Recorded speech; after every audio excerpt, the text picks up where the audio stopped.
Selamat pagi saudara-saudara, Shalom. Kita bertemu kembali dalam renungan pagi bersama saya Rosana.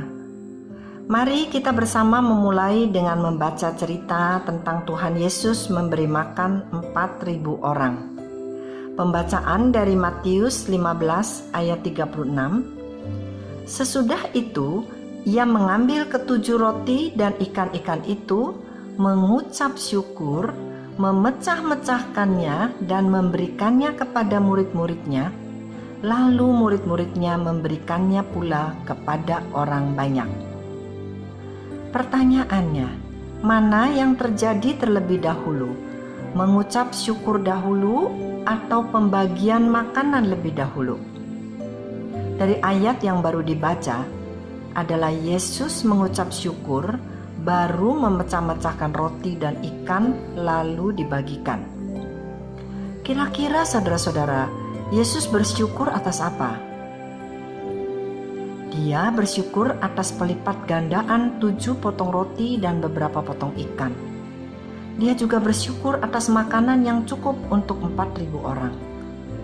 Dia juga pasti bersyukur atas kemurahan, belas kasihan, dan kebaikan hati Bapa. Saudara, ini berlawanan dengan hukum etika manusia. Saya diajar sejak kecil untuk berterima kasih pada waktu sudah diberi oleh seseorang. Tapi dari cerita di atas, Yesus bersyukur bahkan sebelum menerima berkat. Ada suatu rahasia di dalam cerita tadi. Dia ingin mengajar kita untuk melihat yang belum tampak dan mempercayainya. Bahasa Alkitabnya adalah iman. Saudara, untuk orang percaya memperjuangkan iman mereka, banyak ejekan, cercaan, penderitaan, kesakitan, hukuman yang harus diterima. Tetapi kali ini saya tidak sedang membicarakan tentang iman, tetapi saya ingin memperlihatkan betapa besar kuasa yang terjadi karena sebuah ucapan syukur.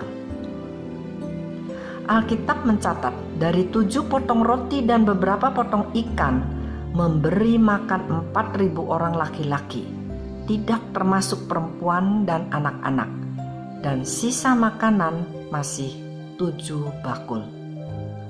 Ucapan syukur Yesus atas sesuatu yang belum diterimanya menandakan dia mengenal Bapa dengan baik.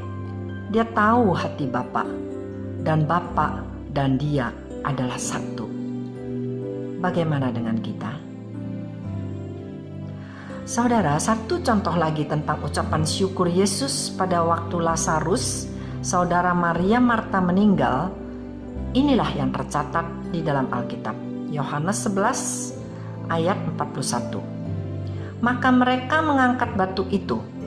Lalu Yesus menengadah ke atas dan berkata, Bapa, aku mengucap syukur kepadamu karena engkau telah mendengarkan aku.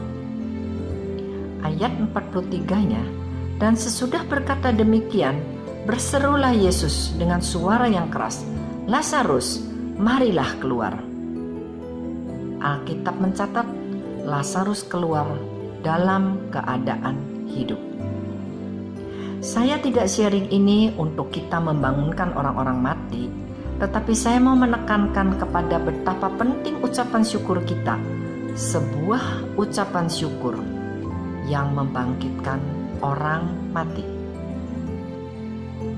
Saudara, mari kita merenungkan ucapan syukur yang bisa diucapkan mendahului berkat yang akan kita terima. Ucapan syukur atas kesehatan, ucapan syukur atas penjagaan terhadap penyakit menular, ucapan syukur untuk perlindungan terhadap mara bahaya, dan ucapan syukur terhadap pelepasan jerat penangkap burung. Terakhir, ucapan syukur atas dibukakannya perbuatan-perbuatan si jahat yang tersembunyi. Lalu saudara-saudara, bagaimana atau apa yang harus dilakukan apabila hati kita sedang dalam keadaan khawatir, ketakutan, cemas, putus asa?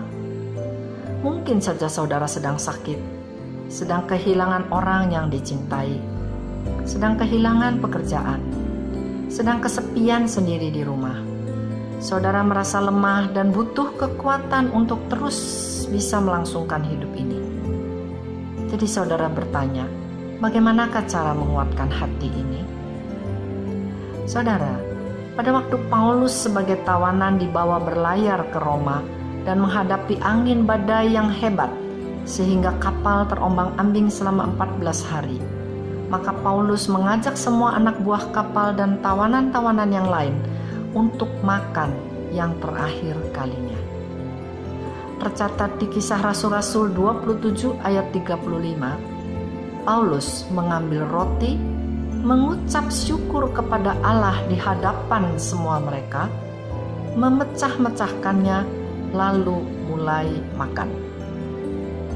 Ayat 36, maka kuatlah hati semua orang itu, dan mereka pun makan juga. Jadi pertanyaannya, kuatkan hati dulu, lalu bersyukur? Tidak, bersyukur mendahului timbulnya kekuatan. Alkitab mencatat 276 orang di kapal itu semuanya selamat, karena seorang Paulus bersyukur, lalu timbul kekuatan. Biarlah hari ini saudara dan saya mulai dengan suatu formula baru dari sorga yang berbeda dengan formula dunia, yaitu biarlah kita bisa sering mengucapkan syukur yang akan mendahului datangnya hari-hari yang baik bagi kita semua umat percaya. Selamat pagi saudara-saudara. Selamat menjalankan aktivitas hari ini dengan gembira dan nyatakan semua keinginan saudara dengan penuh ucapan syukur. Tuhan memberkati.